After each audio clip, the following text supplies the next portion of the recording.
Hello, everyone, and welcome to the Jeffrey Epstein Show. I'm your host, Bobbycapucci, and this is Daily Drop number 45. All right, so we've had a pretty interesting couple of days, right, since the interview with Prince Andrew. He's had some pretty rough moments, I would say. The interview didn't go as he planned. It's been universally panned, and it completely bombed, and it raises way more questions than it answered, and obviously his goal was to do the opposite. He wanted to put this behind him, but really what happens now is he's really in the spotlight. They're going bananas in the UK over this. It seems to even be overtaking the whole entire Brexit conversation at this point, which is pretty amazing to me. And I hope we get to that point in America as well, because this story is so super important that it's not even funny. And later on tonight, after the Daily Drop, there's another article I'm going to read and break down and post it either later tonight or tomorrow morning. And it's a completely tone-deaf article from The Nation. And they completely miss the point of what's going on in this case. And I'm going to break it down paragraph by paragraph later on, like I said, after this Daily Drop. And show you guys exactly what they try and do. It's the same stuff. They're the same tactics used with every single situation over and over and over again. And these reporters have no shame. These so-called journalists have no shame. Anyway, that's for a different segment, I guess. This first article is from Fox News, and the headline is, Epstein accuser says she once took Bill Clinton's seat on private jet, saw bedroom floor made of mattress foam. A woman who came forward with accusations of child sex abuse against Jeffrey Epstein on Monday described a disturbing encounter with the now-deceased sex offender, said she took the former President Bill Clinton's seat on the Lolita Express, and noted bizarre bedroom floors made of mattress foam and being encouraged to cry after sex with the disgraced money man. The accuser, who went by the name Jane Doe 15, enlisted high-powered attorney Gloria Allred. Why? Why would anyone use Gloria Allred? I just don't understand.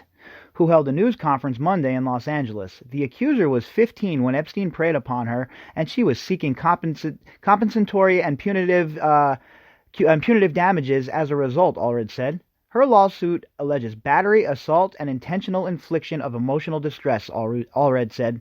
Jane Doe 15 said Epstein began grooming her when she was in New York for a school trip and eventually found herself on the Lolita Express, his private jet. When I chose a seat on the jet, Jeffrey told me that is where his good friend Bill Clinton always chose to sit, Jane Doe 15 said. Jane Doe 15, who is now 31 years old, detailed her first sexual encounter with Epstein. I was invited to his home. There, his assistant took a photo of me and later reached out, inviting me to Epstein's ranch. I only knew Jeffrey Epstein for 5 days. During a trip to the Zorro Ranch, his massive compound surrounded by government land in the New Mexico desert, Epstein took my sexual innocence in front of a wall of framed photographs of him shaking hands with and smiling with celebrities and political leaders, Jane Doe 15 said. I was only 15 years old. After he wanted to talk to me about what had just been my first sexual experience and directed me to take time to myself that night to cry. Jane Doe 15 said Epstein offered her money for college almost immediately after the sexual encounter. This is his typical pattern, right? I'm always skeptical when Gloria Allred is involved, but when it comes to this case, and as prolific of a sexual predator as Jeffrey Epstein was, when these girls come forward, they've been ridiculed for so long and so often by so many people. I'm not going to do the same thing just because they're with Gloria Allred. So I'm willing to definitely listen to what they have to say, and as long as these allegations are credible and they all match up, basically, right? When you vet them and you go through the allegations from these girls, they're all the same sort of thing. He had the same MO with all of these girls, and it's the same exact players involved. Jane Doe 15 said she declined other invitations from Epstein. I left Zorro Ranch with a deep sense of shame, she said. Epstein was found dead this past August in his Manhattan prison cell while awaiting trial on federal sex trafficking charges. Prosecutors allege that the convicted sex offender paid girls as young as 14 hundreds of dollars for massages before he molested them in his homes in New York and Palm Beach, Florida between 2002 and 2005. Well, don't you have to add the Zorro Ranch and the island to that as well, and England? I mean, in this article itself, it talks about the Zorro Ranch. And this is what I mean about shoddy reporting. It's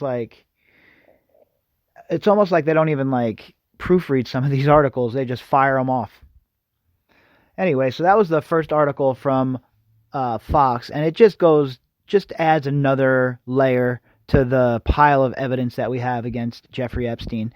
And like I said, we have to hear from all of these people who said that they were abused by him. And unfortunately, in our society, there's a lot of people that will come forward that really had nothing to do with this, and they cause great harm to those who actually were abused. So it's important that we make sure we separate the wheat from, the chaff, make sure we got the good stuff rising to the top and the bad stuff laying at the bottom, because that's how they try and get the elite. I say they. What I mean is the intelligence agency types. That's the sort of disinformation they like to use, right?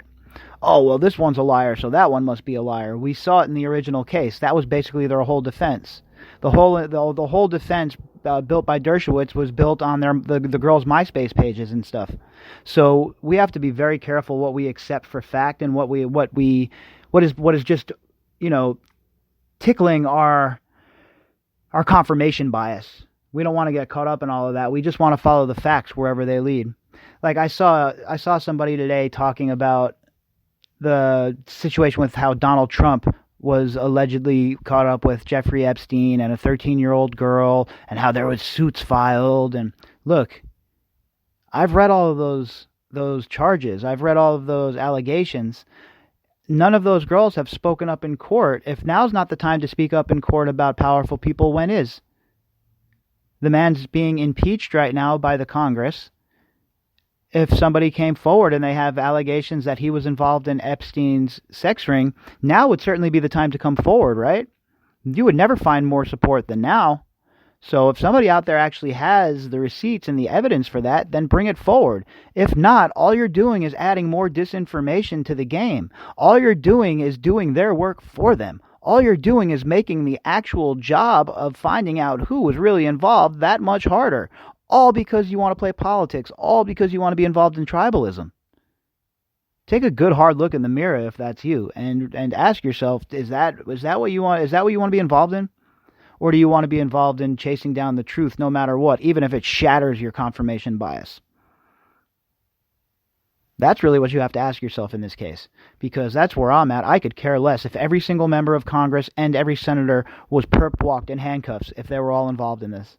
I have no skin in the game. Those aren't, those are just people that are elected to go to Washington. I don't have any sort of emotional tie to any politician. They come and they go. It's the shitty policy that they leave behind that's really the problem. All right, this next article is from The Atlantic, and this is a pretty good headline right here, so I figured we'll dive in. I'm usually pretty skeptical of The Atlantic. Them, New York Mag, The Nation, they carry a lot of water for the intelligence agencies, and at another time and another place I'll go into some of the evidence for that. But if you really pay attention, you see the same exact journalists, quote unquote, posting the same exact stories over and over and over. That's because they're being fed, and they'll say, oh, from sources close to the case, or sources blah blah blah. And that's when you have to really be a bit cautious, because you really don't. Who are the sources close to the case? Are they people that are actually working the case? Is it the janitor? You never know, right? And that's exactly how they conduct their business now. And it's so that there's no accountability for them. If they say, oh, an unnamed source, well, nobody can track that source down, and nobody can verify their report. They can report whatever they want. And if you refute their report, well, here they come. You're fake news. You're going to get deplatformed. You're going to have your ability to earn money as an independent journalist basically destroyed. And that's what these people do. Look what they're doing to the whistleblower. What they're attempting to do to the whistleblower. What they did to Ashley Bianco. Just the way they conduct themselves as they scream from their ivory towers how we should conduct ourselves. It's just so hypocritical and so mind-numbingly annoying. All right, so the headline is, What Jeffrey Epstein Offered Prince Andrew. An oblivious interview exposes the two-tiered world in which Jeffrey Epstein flourished. Hey, look, we always talk about the two-tier justice system here. There is definitely a set of rules for them and a set of rules for me and you. There's no doubt about that. Prince Andrew has, clearly, made many poor decisions in his life, traveling to royal engagements in Britain in a helicopter rather than taking the train, criticizing the government's attempts to combat corruption over lunch with British businessmen in Kyrgyzstan, captaining a team in a medieval-themed game show broadcast on national television, yet his friendship with Jeffrey Epstein, which continued after the latter's conviction for solicitation of prostitution involving a minor, is disturbing on another level. The prince's decision this weekend to give an interview to the BBC about that friendship, which entirely lacked empathy or remorse, compounds the offense. Yes, it does. And I said that right after the interview. That's one of the things that stood out to me right away. He had zero empathy for the victims. He was on there, and all he cared about, he was on a collision course with attempting to refurbish his image. And I got news for you. You could slap a little bit of paint on that old car, but it's still going to be that old car. It's all dented up, and the insides are all ripped up. And that's basically what we got going on here with the prince, because it's pretty much party over for him in the public eye. There's no way he could fix his image at this point, I don't think. From the start, it was apparent that the Queen's second son dwells not on Earth, but on planet aristocracy. It is a land governed by rules and codes that are unfathomable to the rest of us. Wow, yes, 100%. This is spot on. How long have I been talking about that on this podcast? Since the beginning, right? These people they live in a separate reality from us, where you and I, if when we want to go blow off some steam, we want to go get off, we want to have a good time, we might go to the casino, blow a couple of $100, go on vacation, whatever it may be, whatever your vice is that you go to let off steam, you do something to let off steam. That's what we do. When you have this kind of money, what do you do? What gets you off? Well, you play with people's lives, I'm guessing. I mean, that's what it looks like. That's what all of these people do. They manipulate everybody's lives so that they have I don't know, what enjoyment? Is it a game to them? Everybody's life a game to them? When the BBC's Emily Maitlis asked whether he had invited Epstein to a party, Andrew quickly corrected her. It was a shooting weekend, a straightforward shooting weekend.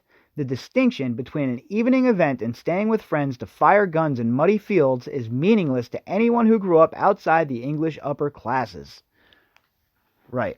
So these guys are out. Oh, it's a shooting weekend, but that's it. We just shot some guns. We didn't really talk or anything. We were just blew off a few rounds and hung out. No big deal. Throughout, he seemed to adhere to an honor code where ghosting a friend is unconscionably discourteous, but exploiting underage girls is merely a manner unbecoming. It is essentially a two-tier view of the world where people are divided into equals and human chaff. In 2011, the scandal surrounding Epstein, a former hedge fund manager and pedophile, cost Andrew his job as Britain's trade envoy, a role that involved indiscriminate schmoozing of dictators, oligarchs, and business leaders. Questions about their friendship have dogged him ever since. He presumably thought the interview would help refute the persistent allegation that he had sex with a minor, Virginia Roberts, then aged 17, in 2001. In a court filing, Roberts said she was essentially trafficked by Epstein and forced to have sex with his friends, including Andrew. A secondary motive might have been to show remorse for the friendship, which continued long after it was clear exactly what kind of person Epstein was. And there is the real rub.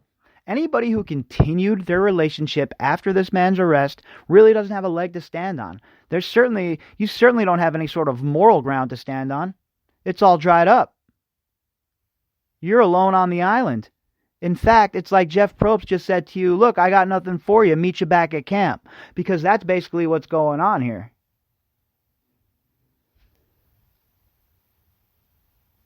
On the surface, the millionaire's lifestyle was glittering. Donations to tech research, dinners with public intellectuals. But its darkness ought to have been obvious to anyone who saw it up close. Epstein attended Andrew's daughter Beatrice's 18th birthday party at Windsor Castle in 2006, 2 months after an arrest warrant was issued for his sexual assault of a minor. So you guys aren't great friends, right? No, it's Lady G who was your real friend. But you're good enough friends that 2 months after this dude is indicted, you're inviting him to your daughter's birthday party at Windsor Castle. What does that say about you, Hansy Andy, Randy Andy, modern version Joffrey. You're a sick dude. Look, I'm going on record, folks. I'm on record, right? This guy's a sick dude. No matter what. This dude, he doesn't pass the smell test. And he definitely doesn't pass the evidence test at this point either. So all signs lead to big trouble. He was given a plea bargain allowing him to serve just 13 months in prison, as well as immunity from future prosecutions, not just for him, but for any potential co-conspirators. So think about that for a minute, folks. You and your friends commit a crime. Do you really think there's any scenario, any plausible universe where any of you get this sort of deal? Where you guys, you who committed the crime and anyone who might have been involved, potential co-conspirators, not even named co-conspirators, just potential. What sort of vague and blanket is that? What sort of protection blanket is that? You would never be afforded that. You and your friends would all get buried underneath the prison. When protesting his own innocence in the BBC interview, the prince floundered. He sounded queasy and evasive. He could not have slept with Roberts on the date she alleged, he said, because he was at a pizza restaurant in a town near London. Why did he remember that so specifically? Because going to Pizza Express in Woking is an unusual thing for me to do. Never mind that Woking is only 30 miles from London, putting it at about an hour's drive from Tramp nightclub, where he is alleged to have met Roberts that evening. So, okay, you brought your daughter there in the afternoon. But that evening, 30 miles away, not that long of a drive.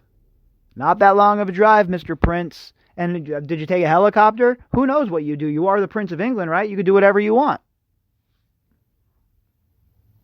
Her memory of him as sweating also threw the story into doubt, he believed.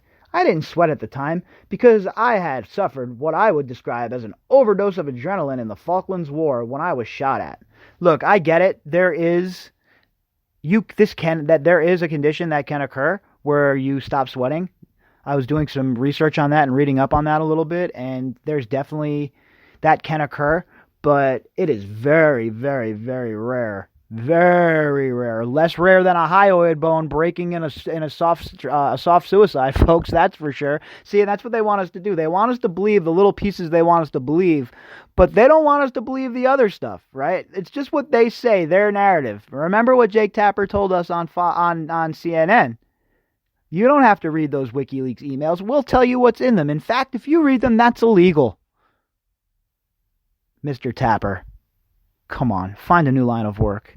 All right, I hear the Iraqi disinformation bureau is looking for some help. Why don't you head on over and take your good buddy Don Lemon with you? On the second count, expressing remorse, the prince also failed. Mateless asked Andrew straight out whether he regretted the friendship. Still not, he said. The people that I met and the opportunities that I was given to learn either by him or because of him were actually very useful. How could that even be possible? Epstein didn't even have a college degree. What was he providing you that was so essential? Oh, I know. The people listening to this podcast know that answer. It's kind of rhetorical at this point. We know what he was providing you. We know what you like, Prince. We know what you're into. We know what your proclivities are. We know, all right? It's time to come forward. Do the right thing. Have some honor. Do the right thing. No room in the picture for another set of people, Epstein's victims. She tried again later and got essentially the same answer.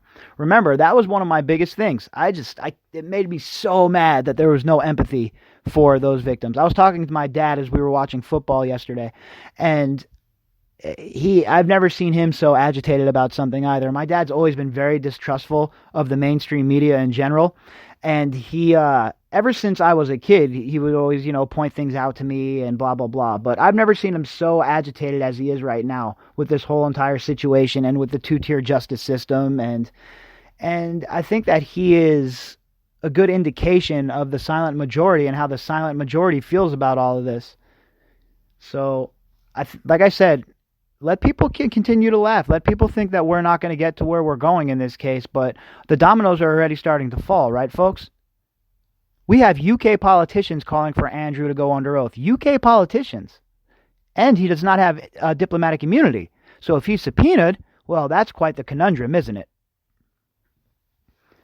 As an interviewer, Maitlis was calm and forensic. The prince said he and Epstein were not close friends, and yet Andrew had been on his private plane? Yes. Had stayed on his private island? Yes. Had stayed at his home in Palm Beach? Yes. After Epstein was released from prison, where he was serving a sentence for procuring a minor for prostitution, Andrew stayed at Epstein's house in New York and was photographed walking through Central Park with him. I went there with the sole purpose of saying to him that because he had been convicted, it was inappropriate for us to be seen together. Maitlis was politely incredulous. You went to break up the relationship, and yet you stayed at the New York mansion several days? Look, there's no answer for that. Prince Andrew should not have done this interview because he doesn't have legitimate answers to any of these questions. He sounds like a dullard. He sounds like a man who is guilty, folks. I don't know what you think. Shoot me those emails.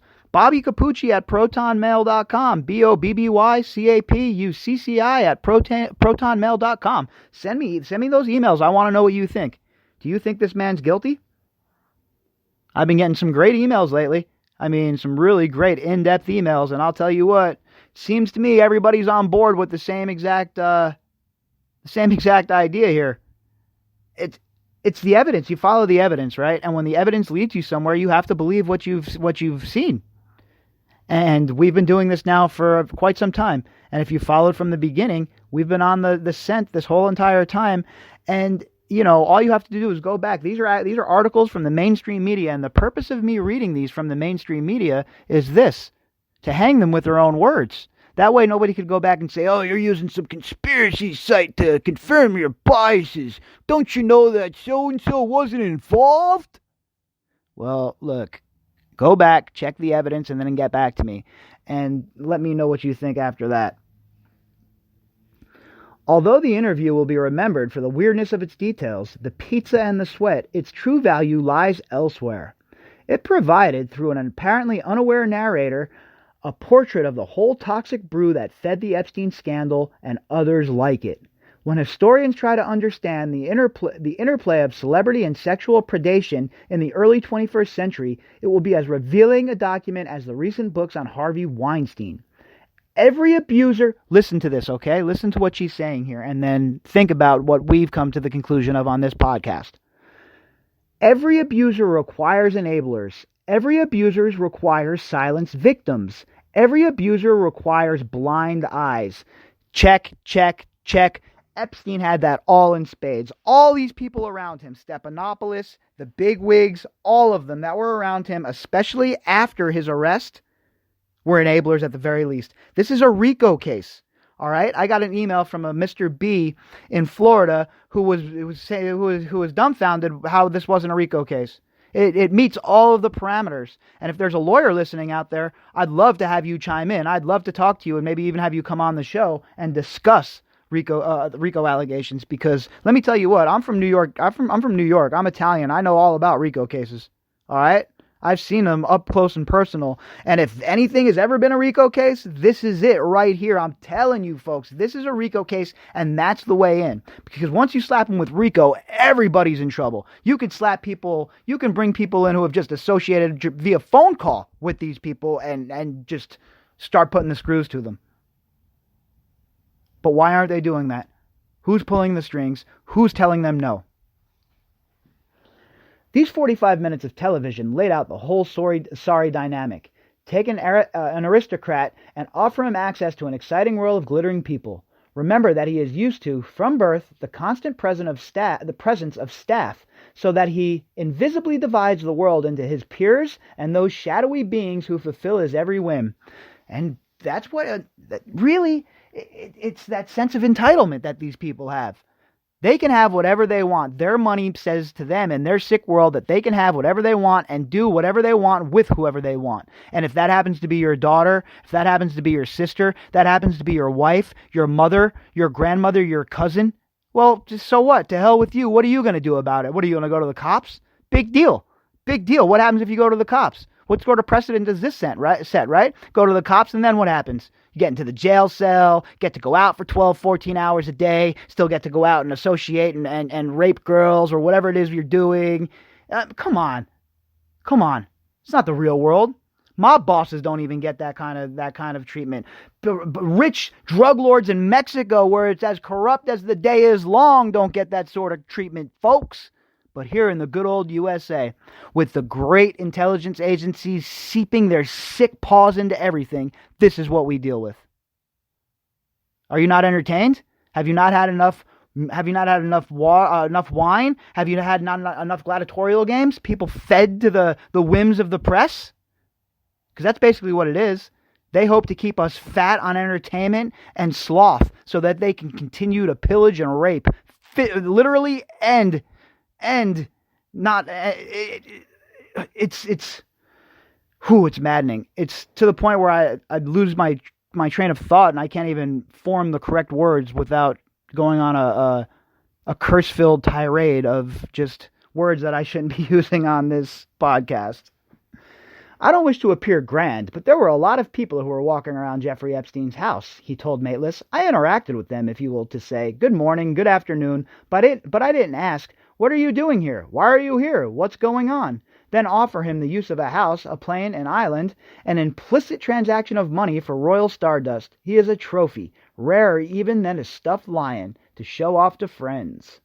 Well, I think she's right on that account, but I also think that Prince Andrew was trapped. He's not the brightest guy in the world, obviously. He was walked right into this blackmail operation, and once he was walked in and he was caught up having sex with these young girls, well, had no other choice but to be the trophy friend, right? He had no other choice to show up when Epstein wanted. Look, he flew across the pond to quote unquote break up with Epstein. What does that even mean? This is a world where houses are busy, as Andrew put it, like a railway station, run by staff, of course, and are much more convenient than staying in a hotel. A whole class of humans, just so much more scenery, keeps the world turning. A stratified approach to humanity was evident throughout the interview. Repeatedly, Andrew missed opportunities to express sympathy for Epstein's victims. His PR advisor quit 2 weeks before the interview after advising against it. They didn't seem to exist as vividly as he and his friends.